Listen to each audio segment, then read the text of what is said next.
السلام علیکم ورحمۃ اللہ وبرکاتہ. الحمد للہ والصلاة علی اہلہا اما بعد فاعوذ باللہ من الشیطان الرجیم بسم اللہ الرحمن الرحیم.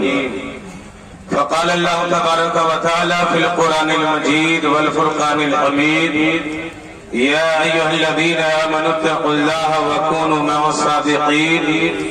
صدق اللہ مولانا العظیم وبلغنا رسوله النبی الامین المتین الکریم ونحن على ذلك لمن الشاہدین والشاکرین والحمد للہ رب العالمین. ابھی میں نے آپ کے سامنے قرآن مقدسہ کی ایک آیت کریمہ کی تلاوت کیا. شام سے لے کر اب تک آپ نے بہت سی تقریریں اور بہت سے شعراء کی شاعری آپ نے سماعت کیا ہے. اللہ تعالیٰ ارشاد فرماتا ہے قرآن کا ٹل اعلان ہے ایمان والو اللہ سے ڈرو اور سچوں کے ساتھ ہو جاؤ. اب سچے ہیں کون؟ لیکن آج منبر نور پہ آپ دیکھ رہے ہیں خان وادی اللہ حضرت کے جسم و شرائط علامہ تسلیم بھی موجود ہے.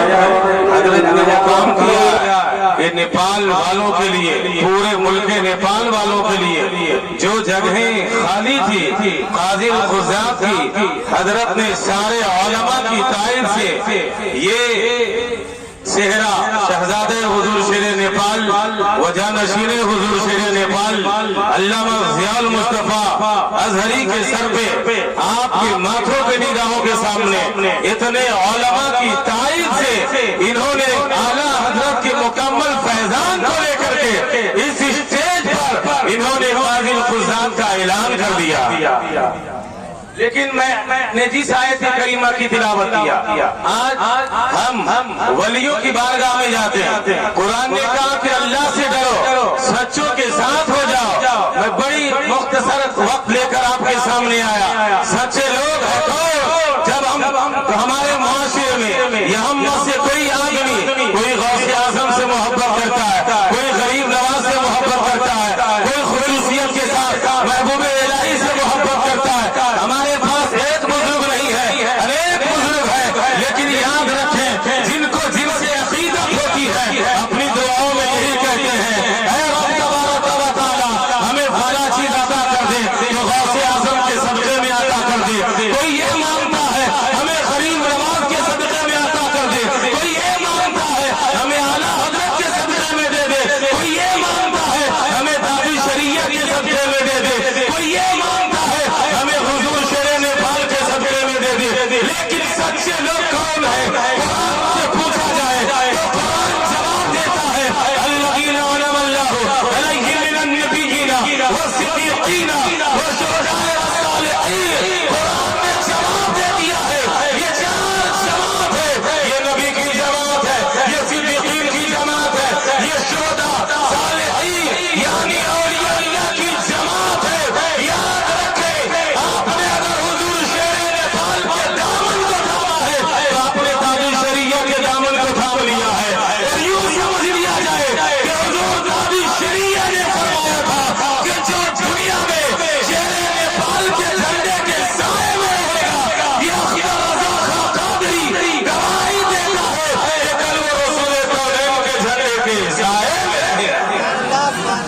حضرات حضور شیر نیپال علیہ رحمت و رضوان کی ایک کرامات نہیں اور ایک کارنامے نہیں. آپ تعمیری کام دیکھ لیں, تحریری کارنامے دیکھ لیں.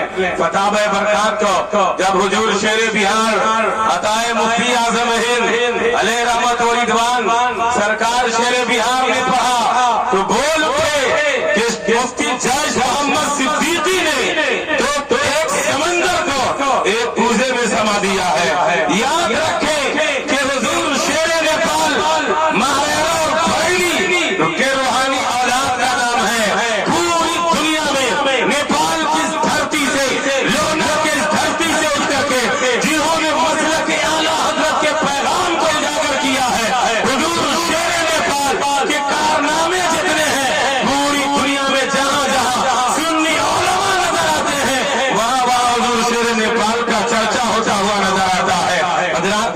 نہیں ہے کہ میں زیادہ ٹائم آپ سے لے لوں. بہت سارے ہمارے خطبہ اور شورا منبر نور پر تشریف فرما ہے. انشاءاللہ تبارک و تعالی پھر کبھی ملاقات ہوئی تو لمبی تقریریں ہوگی. میں بس انہی چند جملوں کے ساتھ میں اپنی جگہ لیتا ہوں. سب کا خیال کرتے ہوئے وما علینا الا البلاغ وآخر دعوانا ان الحمد للہ رب العالمین. السلام علیکم ورحمۃ اللہ.